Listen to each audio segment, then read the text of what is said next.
Hello students. तो अभी मैं Newton's laws of motion 1 2 3 discuss करने वाला हूँ। इसके पहले मैंने इसका फंडामेंटल पार्ट डिस्कस किया था।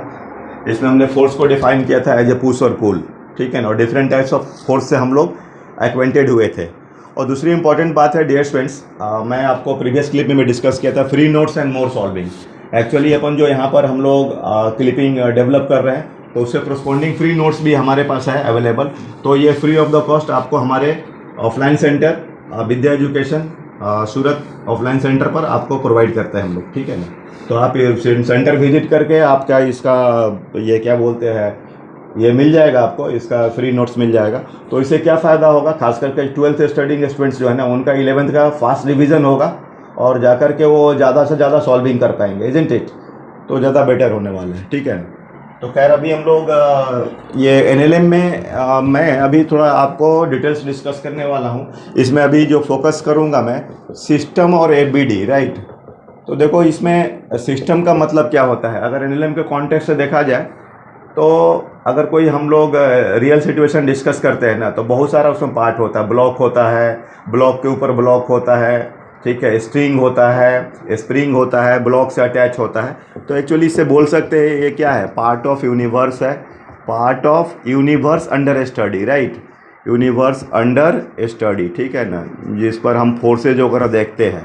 और एबीडी में सिस्टम को हम लोग ये डॉट से दिखाते हैं और एक्सटर्नल फोर्स जो होता है ना उसको एरो से दिखाया जाता है और फिर फाइनली हम लोग इक्वेशन लिखते हैं उसका, ठीक है ना।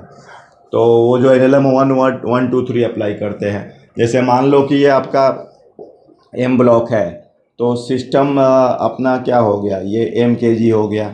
तो ये देखना ये एम जी क्या है बोलो, पुल ऑफ द अर्थ है।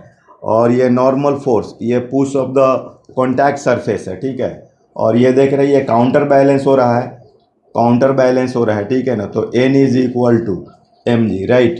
तो देखना ये हमारा सिस्टम हो गया ये, ठीक है ना। और ये आपको रेस्ट में है, रेस्ट में है, ठीक है। उस तरीके से और भी हम लोग जैसे डिस्कशन कर सकते हैं। उसमें आपको जैसे आप ले लो कोई, अब ये मान लो ना ऐसा ये M1 है और ये M2 है और इस पर आप F लगा रहे हो, ये एक्सलेट कर रहा है ये।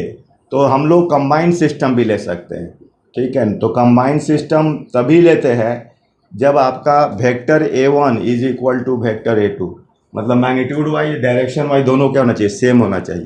तो system is equal to M1 plus M2 kg, right. और जब इसको आप सिस्टम लेते हो तो सिर्फ एक्सटर्नल में ये वाला आने वाला, ये वाला एक्सटर्नल फोर्स नहीं आएगा, ये हम लोग इसको नहीं शो करने वाले। तो M1 प्लस तो बोलो ये आपका या इसका जो पुल है ये पुल ऑफ द अर्थ है। तो M1 प्लस M2G हो गया, ये नॉर्मल फोर्स हो गया जो कॉन्टैक्ट सरफेस लगाएगा। और ये F हो गया और ये एक्सलरेट कर रहा है सिस्टम।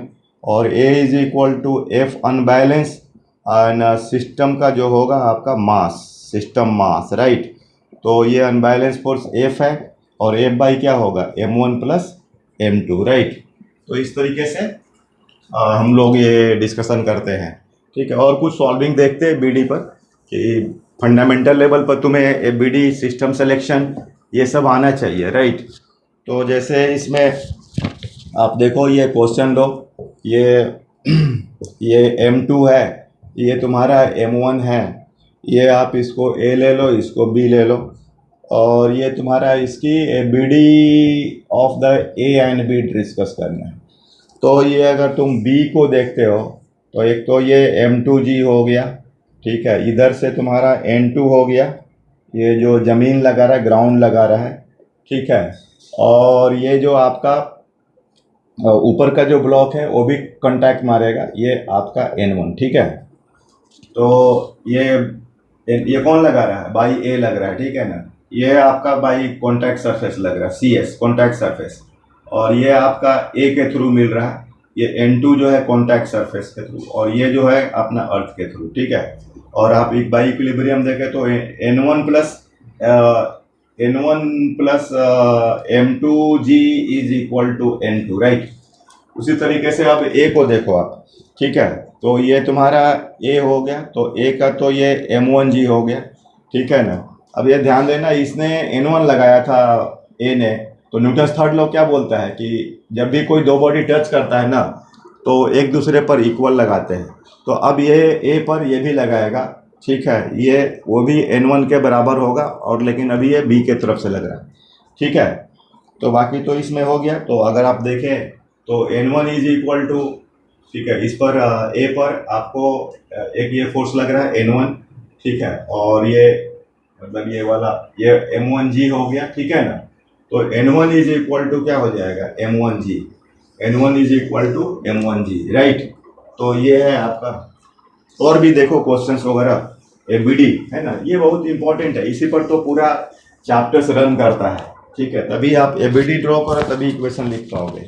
जैसे ये तुम देखो, इसमें तुम्हारा ये वॉल वगैरह दिया हुआ, ग्राउंड दिया हुआ, ये तुम्हारा ग्राउंड है, राइट, और ये वॉल है, और ये आपका रफ वॉल है। डियर स्टूडेंट्स ध्यान दीजिएगा, इसमें सरफेस है, और ये आपको इस तरीके से मैंने कल डिस्कस किया था। फ्रिक्शनल फोर्स भी क्या है, एक तरह का पुश है, एक्चुअली हॉरिजॉन्टल कंपोनेंट, ये आपका पुश होता है, और इसका एफ और ये नॉर्मल, तो ये हॉरिजॉन्टल कंपोनेंट होता है और ये आपका वर्टिकल कंपोनेंट होता है। तो ये भी एक तरह का पुश है, ठीक है। ये कोई लैडर या रॉड या कोई स्टिक रखा हुआ है ये थीटा एंगल पर, तो देखो ये तो एक mg हो जाएगा, ये तुम्हारा ग्राउंड यहाँ से n1 मारेगा, ठीक है ना, ये स्मूथ दिया हुआ है, ठीक है, और ये तुम्हारा इधर से n2 लगेगा, और ये इसमें ये स्लाइड करना चाहेगा, डाउनवर्ड स्लाइड होगा, तो इस पर फ्रिक्शनल फोर्स F2, ठीक है। अच्छा मान लो ऐसा है, शायद ये भी मान लो रफ, मान लो इसको, तो रफ है तो ये इधर स्लाइड होगा, इधर स्लाइड होगा, तो इसका फ्रिक्शनल फोर्स F1 इधर, राइट। ये इसको अगर मैं ऐसा देखूं तो ये तेरा क्या हो गया बोलो, mg, और ये हो गया F2, और ये क्या हुआ n2, ये वॉल है ना, ये वॉल लगा रहा है, ये ग्राउंड लगा रहा है, ठीक है। ये सब ध्यान देना, ये पुल ऑफ द अर्थ हुआ, पुल ऑफ अर्थ, ठीक है, और ये तुम्हारा इधर F1, इधर क्या हुआ n1। अगर ये देखो तो आपका n1 इज इक्वल टू क्या हो जाएगा, ये आपका mg हो, n1 प्लस, सॉरी, ये n1 प्लस F2 है ना, n1 plus F2, n1 plus F2 is equal to mg, और n2 is equal to, n2 is equal to F1। तो ये देखो इक्वेशन बन रहा है। तो ऐसे धीरे धीरे तुम अपना नॉलेज को इन्हांस कर सकते हो। ये बीडी अगर जानते हो ड्रॉ करना और काफ़ी प्रैक्टिस कर लेना चाहिए तुझे, तो तुमको क्या होगा कि एनएलएम का बेस बन जाएगा, ठीक है। अब जैसे कि कुछ इस तरह से ये दिया हुआ है, ये कुछ ऐसा एक दिया हुआ, ठीक है। तो देखना इसमें सब ये रफ है, ये भी रफ है, ये भी रफ है, इस तरह का कोई स्ट्रक्चर दिया हुआ है। तो इसमें जो होगा आपका ये मिड पॉइंट पर mg काम करेगा, ध्यान देना, ये मिड पॉइंट है, ये जो होगा मिड पॉइंट, राइट।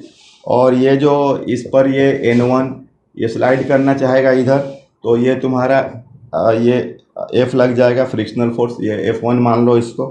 यहाँ ध्यान देना, ये नॉर्मल फोर्स हमेशा सरफेस का परपेंडिकुलर होता है, तो ये n2 होगा, ठीक है, और फ्रिक्शनल फोर्स इसका F2 ऐसा होगा, ठीक है। नॉर्मल रिएक्शन जो होगा हमेशा परपेंडिकुलर टू द सरफेस होता है, तो ये ऐसे लगेगा, ठीक है, ये जो होता है परपेंडिकुलर टू सरफेस होता है। फिर इसको रिजॉल्व करके आप इक्वेशन लिख सकते हो, क्योंकि इसमें ये आपका जो कंपोनेंट्स है F2 है, ये mg साइन थीटा होगा, ये mg कॉस थीटा होगा, तो ये और ये काउंटर बैलेंस करेगा, ठीक है ना। तो इस तरीके से ये n का भी तोड़ना होगा इस तरीके से, तो ये आगे के चीज़ों में फिर मिलेगा आपको, ठीक है ना। लेकिन फर्स्ट अभी राइट नाउ हमारा फोकस पॉइंट क्या है कि आपको स्ट्रक्चर लिखना, ठीक है। उसके बाद एक और क्वेश्चन देखते हैं, ठीक है। तो आपको जैसे मान लो इसमें ऐसा कुछ दिया हुआ है स्ट्रक्चर, ये इस तरह का स्ट्रक्चर दिया हुआ है, और कुछ ऐसा है डियर स्टूडेंट्स, कुछ ऐसा स्ट्रक्चर दिया हुआ, ठीक है, मास सेम दिया हुआ है, तो ये तो आपका mg काम करेगा, यहाँ ध्यान देना ये n1 काम करेगा, और ये जो है आपका n2 काम करेगा, और ये जो सरफेसेज है आपका स्मूथ दिया हुआ है, राइट, ये सब स्मूथ सरफेस है। तो इस तरह से स्ट्रक्चर बन रहा है, ठीक है ना, एबीडी का। ये ध्यान देना, ये सरफेस का परपेंडिकुलर, ये सरफेस का परपेंडिकुलर, ठीक है। तो इस तरीके से हम लोग और एक दो क्वेश्चंस देखते हैं। और अगेन फिर मैं बात कर रहा हूँ कि आप सिस्टम को एक्सेलरेट करो रिवीजन का, क्योंकि अपना 2024 में रिजल्ट ओरिएंटेड प्रोग्राम चलाया जा रहा है और इसमें काफ़ी मैं श्योर हूँ कि हमें सफलता ज़रूर मिलेगी। Okay, thank you.